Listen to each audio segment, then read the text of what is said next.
Lillahi ta'ala. I ask Allah to make this easy for me and for you. I'm excited, alhamdulillah, to start this with you, brothers and sisters. So we have here Kitab al-Siyam, the book of abstinence. That's how it's translated here. Just to throw another word at you to enhance your comprehension, other than fasting. So fasting has a siyam or saum. Fasting has a definition in the religion, and also has details. So what I want to do tonight, insha'Allah ta'ala, is to try to give you a big idea about fasting. What I mean is that this is a review. Consider it a review unless you're learning for the first time. And if you are, then inshallah you'll still benefit. And if you learned about fasting before, this is going to be a review. A review with the goal of letting you see the book of fasting from beginning to end. Yani, so you can see that you have actually some kind of encompassing idea about the book of fasting in fiqh. This is Shafi'i school, of course. So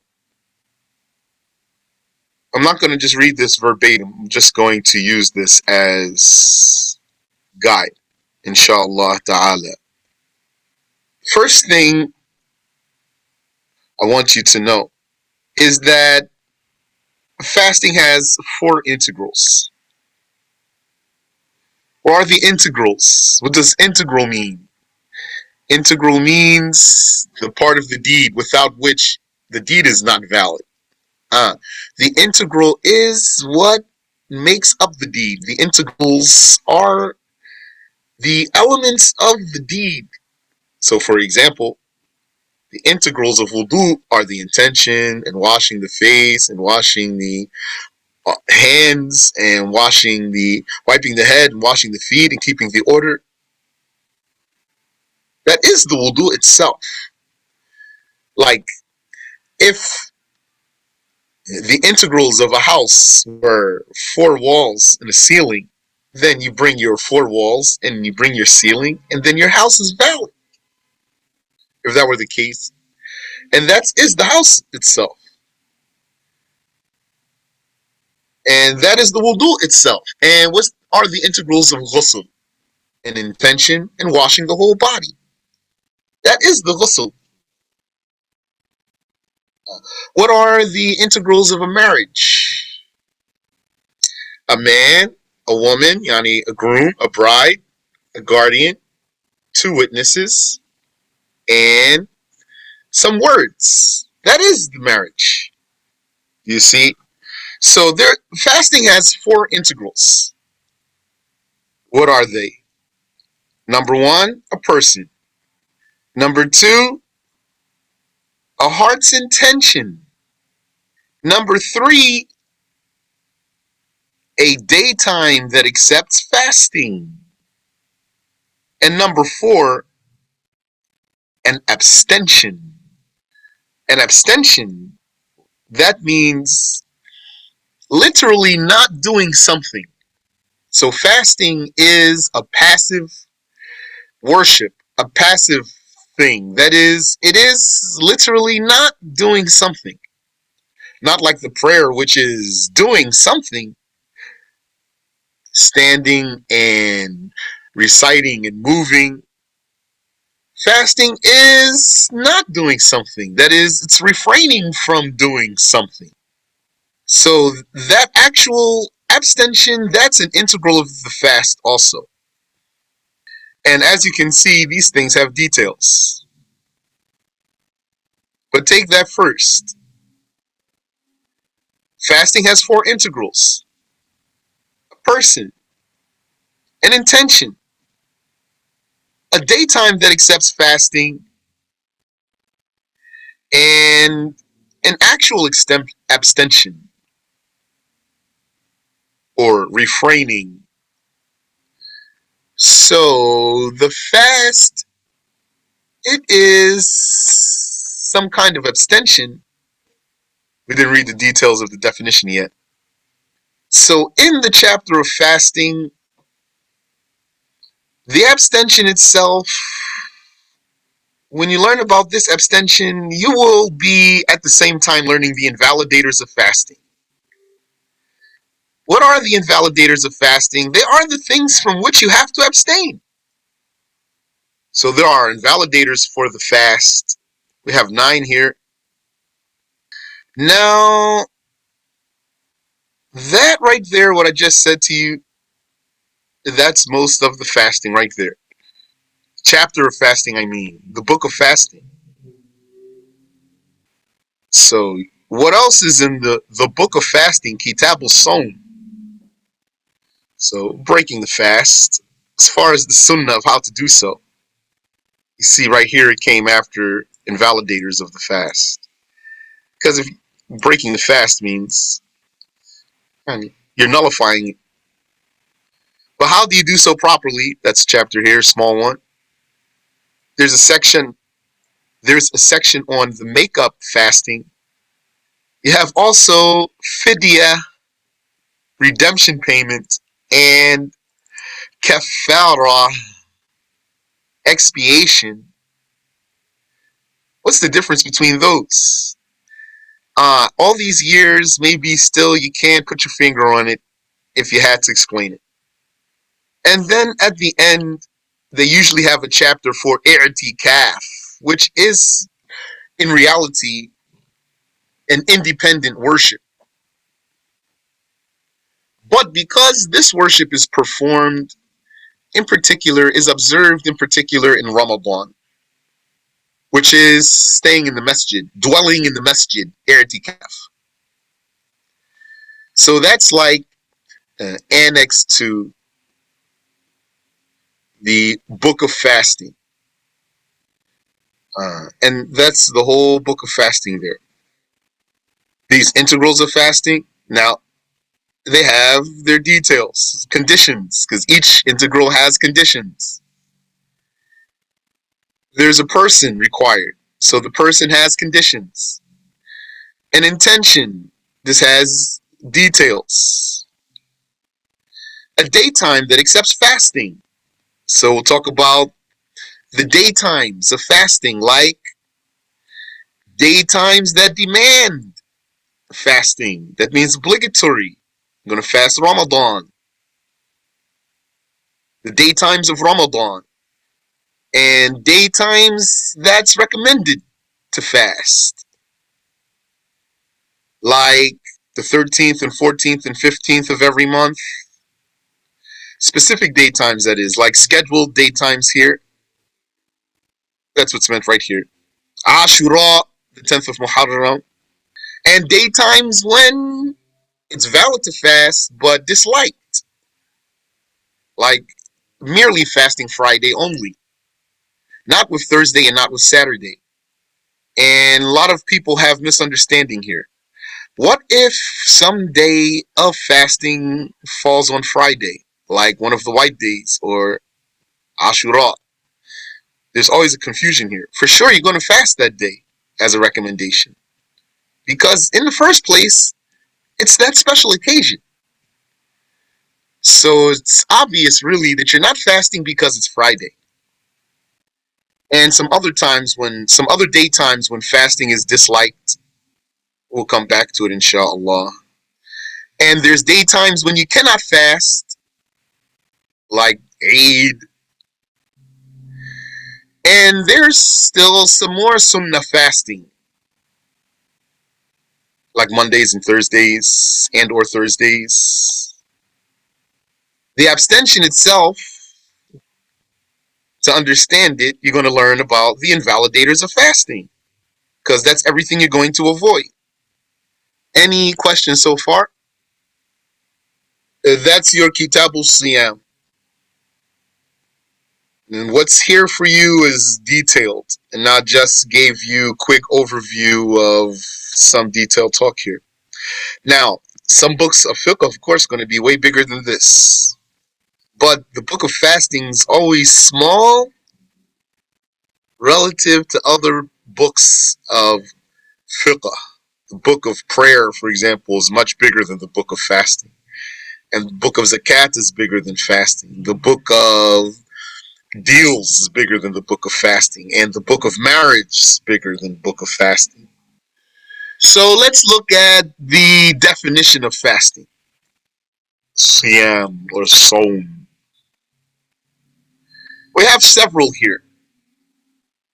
So fasting is defined as intentionally abstaining from any mufattir throughout a daytime that is accepting of the abstinence. Intentionally means have an intention.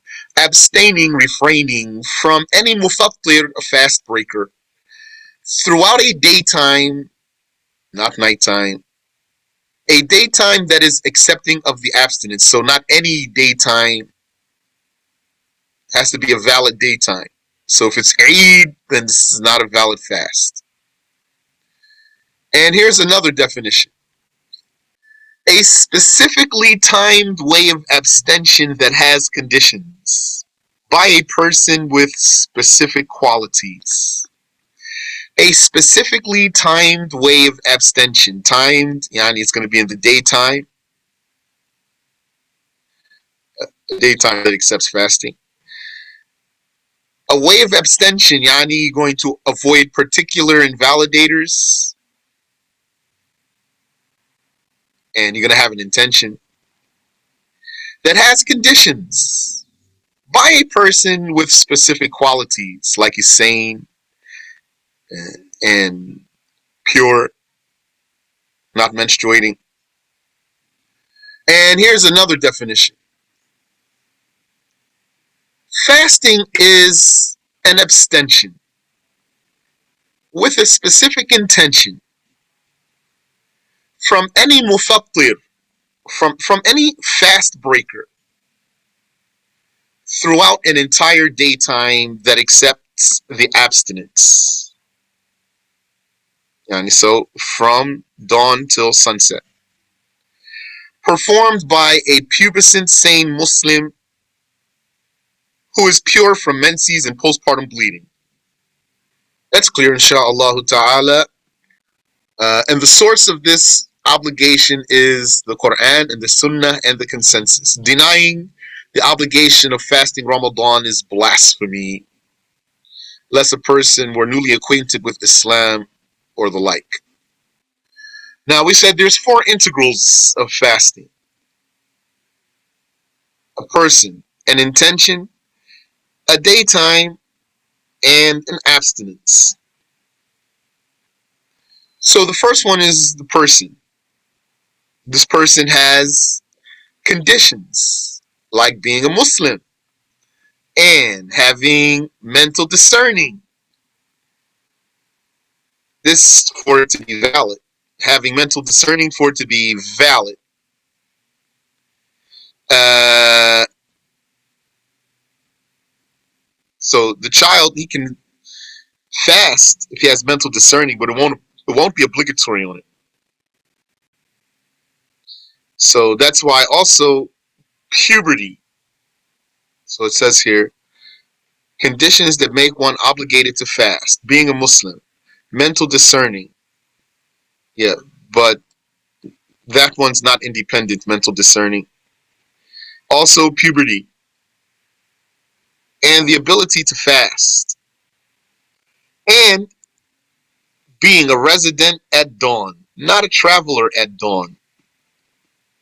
So we have here 5 conditions for the person. The sa'im, the fasting one.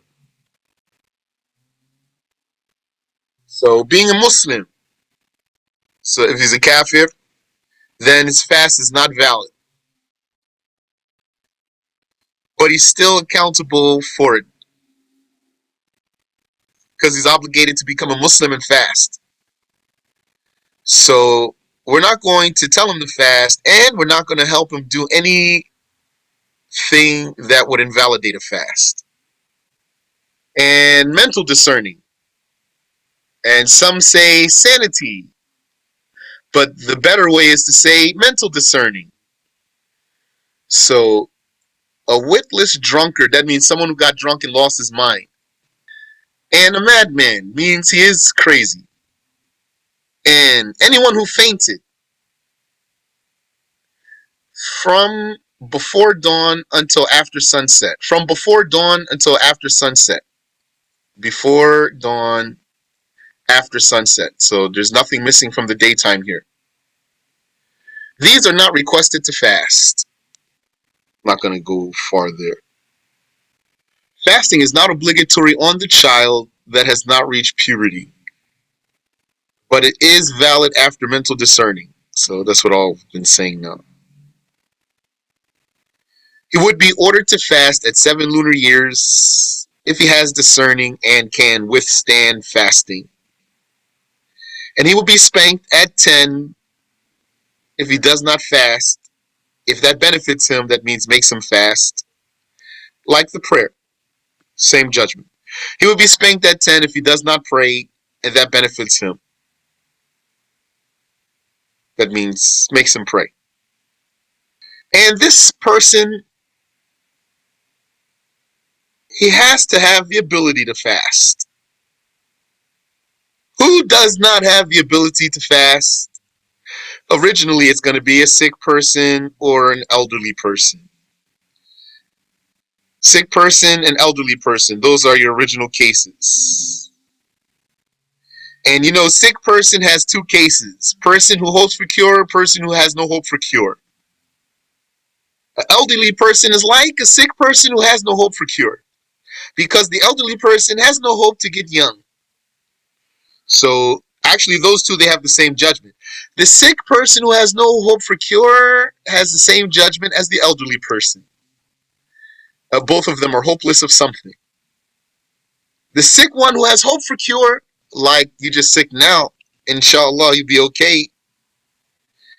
Then this one has a different judgment. He's the one who's going to have to make up his fast. And similar to the sick are the pregnant and nursing women. So they're like pregnant women and nursing women who have the permission to fast are like sick people. Like what kind of sick person? Like the one who hopes for cure. The pregnant woman and the nursing woman, they have the same judgment. They might fear for themselves, and they might fear for their babies. They might fear for themselves, and they might fear for their babies. So I think the easiest way to remember the case of the pregnant and nursing women is to say, this woman, pregnant or nursing one, she might have a personal fear. If she has a personal fear, then she has a judgment. Or she might not have a personal fear. That means she just fears for her babies. So she has a judgment too. That's easy, inshallah. But it's like something is mixed here a little bit because sometimes the woman has a personal fear and she fears for the baby too. She fears for herself and she fears for her baby or babies. So in this case, it's enough that she feared for herself. So if she has a personal fear on any level, then that's one judgment. That means if she has a personal fear, and even if also she has a fear for her babies, it's like she just has a personal fear because it's enough here for her to have the judgment, this judgment, the judgment of a woman who has a personal fear. Or else she has no personal fear and she only fears for her baby. So what's the difference? Well, in either case, she's going to have to make it up. But in one case, she's going to have to also pay a fidya. She's going to have to feed some people. Which case, I think it's clear for you. In the case where she had no personal fear, she broke her fast without any personal fear. That's permissible. She broke her fast only for fear of someone else, so she's going to have to make up this fast and she's going to have to pay something too. That's the pregnant woman and the nursing woman. Is this clear? Is there any question, inshallah? There's someone else who's unable to fast. Who else lacks the ability to fast? The menstruating and the postpartum bleeding woman. But her inability to fast is a religious one, not a physical one. You said, does she have to know for certain that fasting will harm herself or the baby? No, she has to fear. If she's afraid of that, she's going to break her fast. So I'm saying those words like that, and I've never experienced that personally, but I think though, if some woman were in some situation and she learned like how we've learned right here, she's gonna say, for example, now I'm pregnant, and yeah, this is something here that's concerning me. I'm going to break my fast. So she'll break her fast. Or she might say, no, I can fast. I'm fine. I have no personal fear. I think the baby's fine too. And then she's gonna fast. You said, so that means she has to initiate the fast. Uh, you said, because I hear some women say they don't fast when pregnant because of the possibility. I haven't learned that she has to initiate the fast, but even if she did, she can break it. She's allowed to break her fast if she has this fear. You said, so she could just not fast the entire month? It could be the case, yes. There are women who have months of Ramadan. You gotta make those up, sisters who have had babies in pregnancy or nursing, and you let a whole month go past. You gotta get it before you die. But really, you're supposed to make it up before the next Ramadan comes in, if you're able to.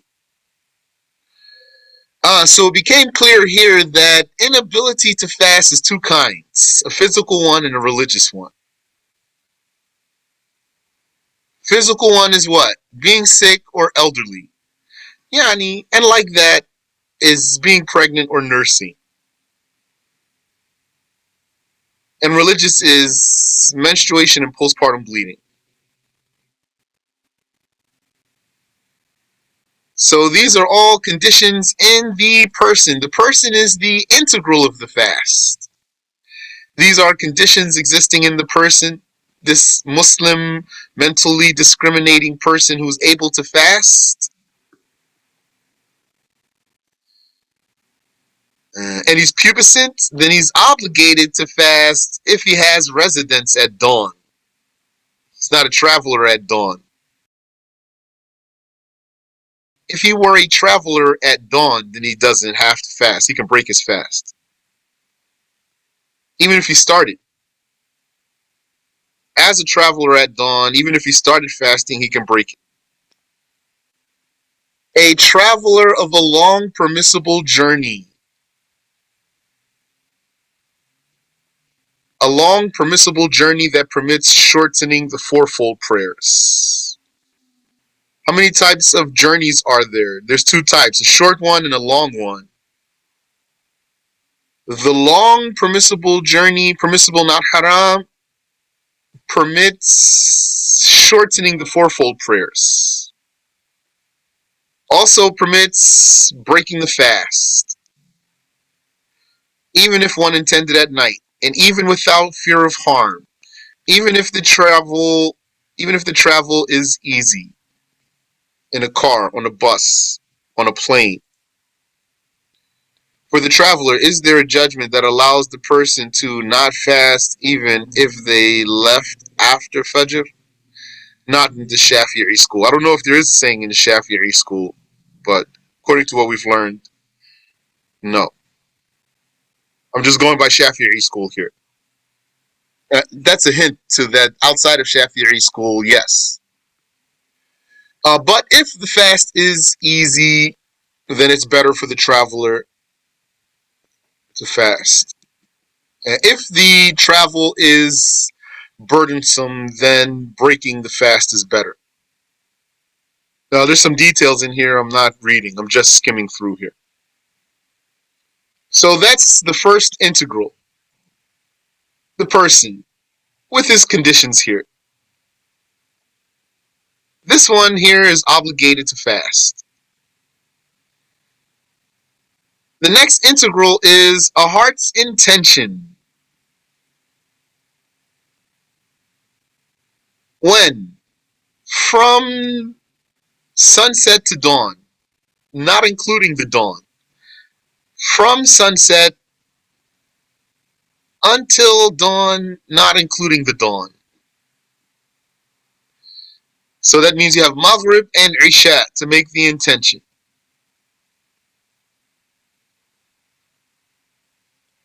And in this case, one is obligated to intend before he's doing the worship.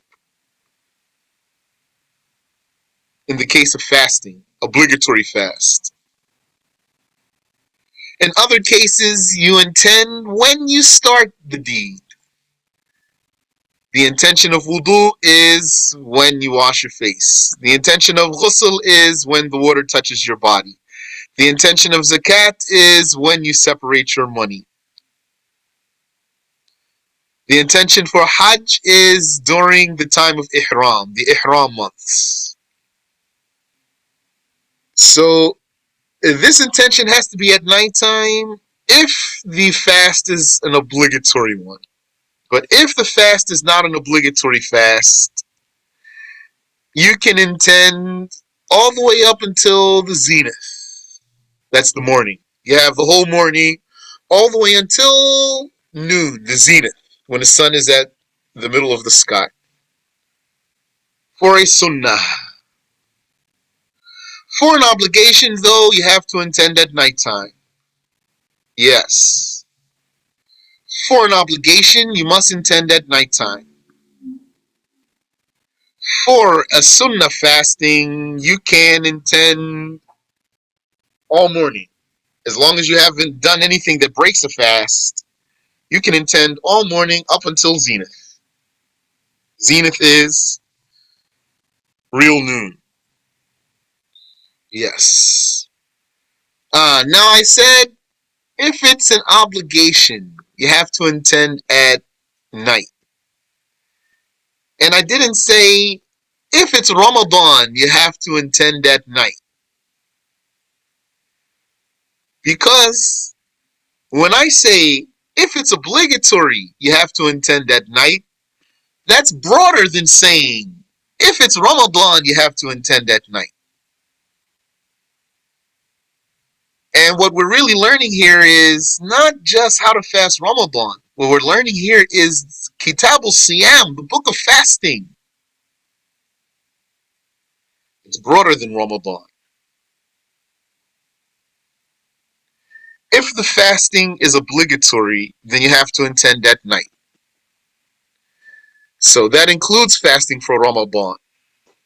That includes fulfilling a vowed fast or a pledged fast, another. That includes fasting for an expiation, like if you murdered somebody and you have to fast. Or you did something else that makes you have to fast as an expiation. And that includes making up an obligatory fast, because that's an obligation. So you have to intend at night. We have here only at night this intention is without doubting if dawn came in.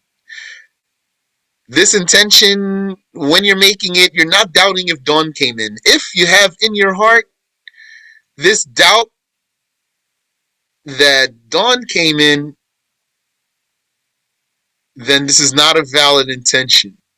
Or if you want to use another word, fear that it came in, not that it's coming in, that it came in, then this is not a valid intention because it's too weak. Because you have to make the intention before the dawn.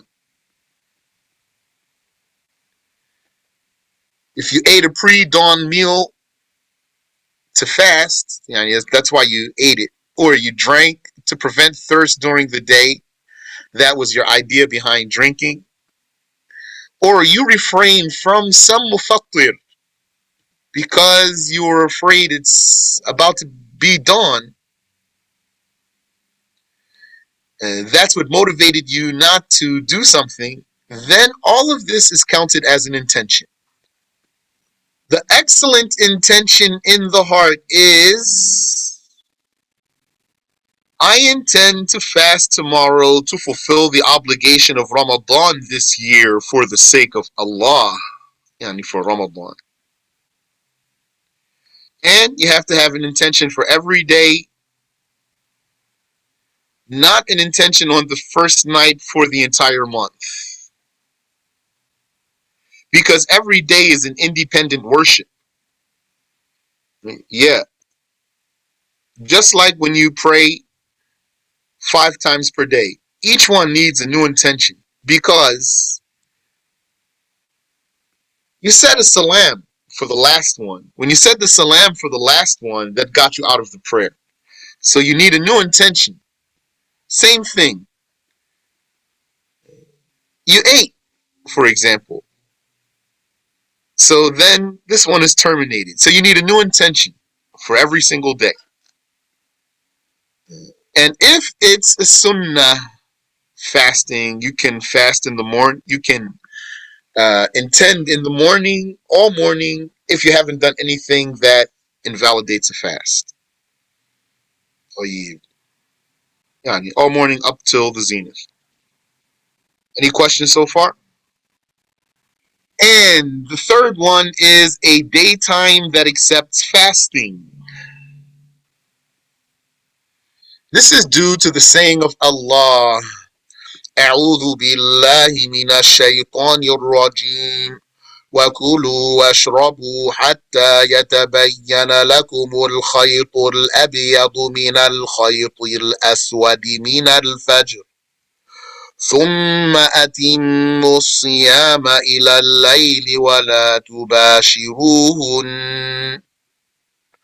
Uh, Here, this part shouldn't be here.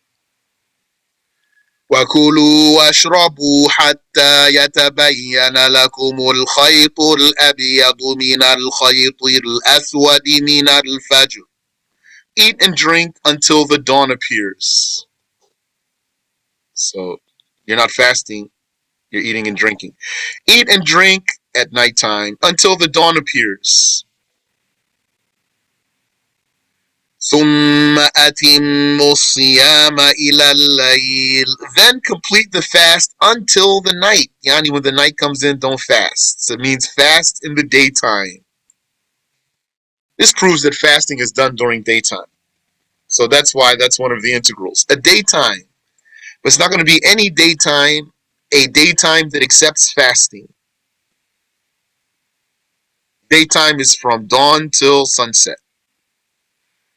So, like we just reviewed, daytime, so what's the judgment of some daytimes? Some daytimes must be fasted, like the daytimes of Ramadan. And some days should be fasted, yani sunnah. And some days cannot be fasted. And yeah, like Eid. And some days may be fasted, even if it's disliked. It's still valid though. Or you might fast on some day that there's no particular reason other than you want to fast on that day. Should be fasted here means there's something in the religion that's specifying that. And maybe fasted includes that you can fast, and not for a reason, not for an occasion.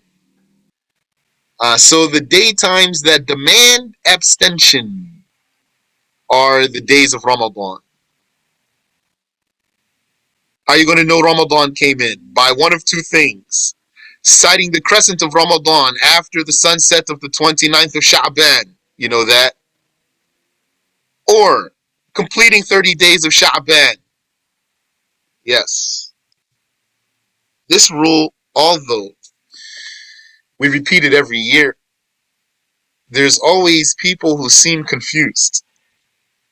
Maybe because they think that the rule is that they should do whatever their community is doing. That's not the rule. To fast if your community is fasting, break the fast if your community breaks the fast. That's not the rule.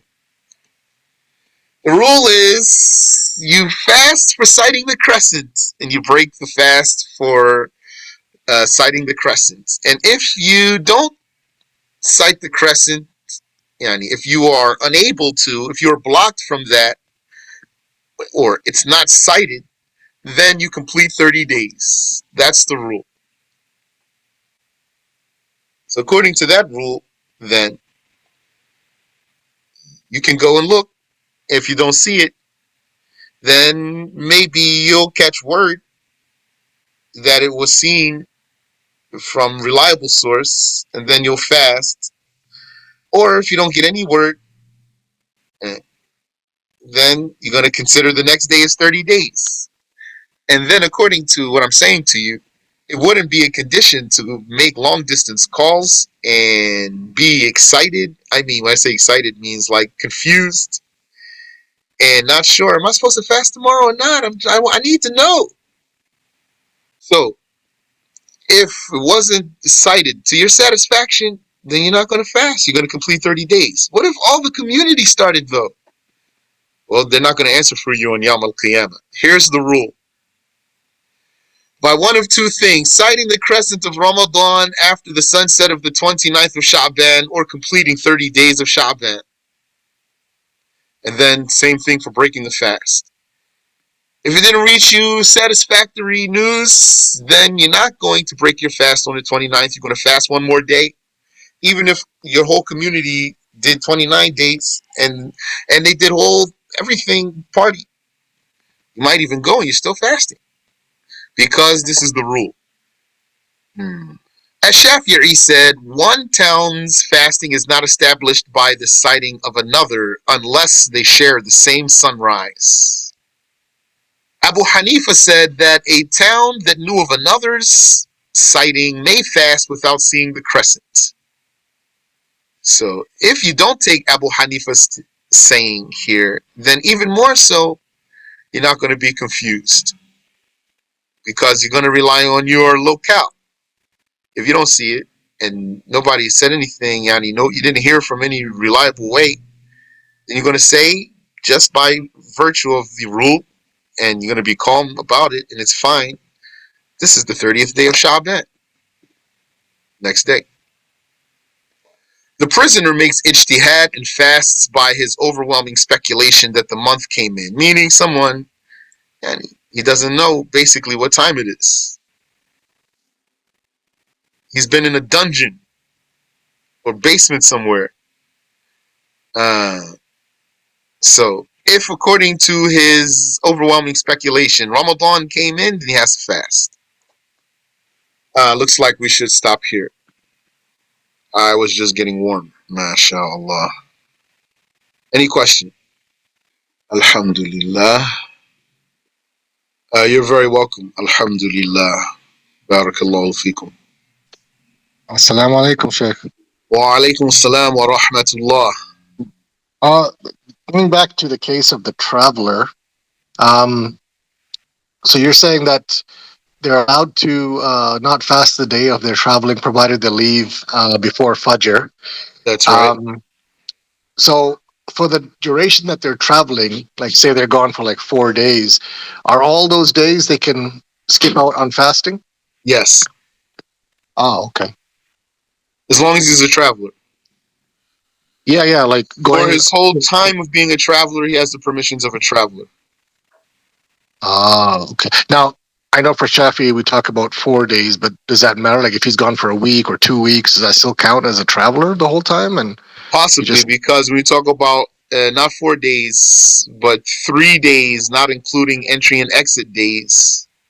Right, 3 days, sorry. Yeah. That's when you get to your destination. As for the actual traveling, that doesn't have a limit. Ah, okay, got it. Like, what if I wanted to walk from New York to California?